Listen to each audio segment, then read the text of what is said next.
World War III fears have been ignited as North Korea is increasing its nuclear stockpile, raising concerns in the West. U.S. Army General Paul LaCamera, the Biden administration's nominee to be the next commander of U.S. Forces Korea, USFK, warned Kim Jong-un's secretive nation has not taken any concrete steps towards denuclearization. He added how North Korea will continue to build its nuclear program but will be unlikely to surrender its nuclear stockpile and production.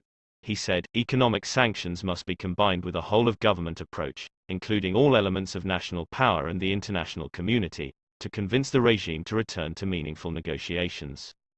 He said, while I do not know what will ultimately incentivize or dissuade the regime to denuclearize, maintaining a combat credible force that is regularly exercised at echelon is an essential tenet to engage North Korea from a position of strength in any discussion of incentives or disincentives. General LaCamera said North Korea showcased newer and developmental missile and advanced ballistic fuel systems last year. He added around 76 ballistic missile systems were showcased in North Korea back in October last year. Despite decades of sanctions, threats and diplomacy, North Korea has more nuclear weapons than any other country and capable of hitting the U.S., NBC reported. According to the RAND Corporation and the Asan Institute for Policy Studies, Pyongyang could have 200 nuclear weapons before the end of the decade. Earlier this month, North Korea accused the Biden administration of maintaining a hostile policy towards the hermit state.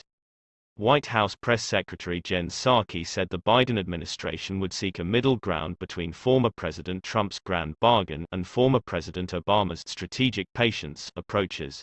Kwon Jong-Un, a senior North Korean foreign ministry official, claimed that talk of diplomacy was being used to cover up America's hostile policy. He said in a statement that Washington is intent to keep enforcing the hostile policy toward the DPRK as it had been done by the U.S. for over half a century. Mr. Kwon claimed that Mr. Biden had made a big blunder in the light of the present-day viewpoint. He added, now that the keynote of the U.S. new DPRK policy has become clear, we will be compelled to press for corresponding measures, and with time the U.S. will find itself in a very grave situation. Ned Price, a spokesman for the State Department, claimed that North Korea was one of the most repressive and totalitarian states in the world.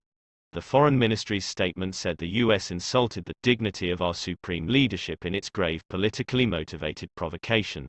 The statement continued, this becomes an evident sign that the U.S. is girding itself up for an all-out showdown with the DPRK, and this is also a clear answer to how we should approach the new administration in the U.S.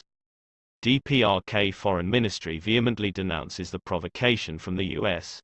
as a vivid manifestation of the hostile policy toward the DPRK to tarnish its image and as a crude violation of its state sovereignty.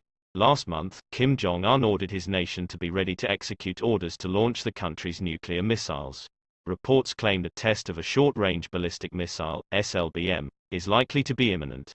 A report by the Asan Institute for Policy Studies and the RAND Corp warned allies must counter against North Korea's nuclear warfare attempts which could cause millions of deaths. It said Kim appears to be building a nuclear weapon force capable of enabling peninsular dominance.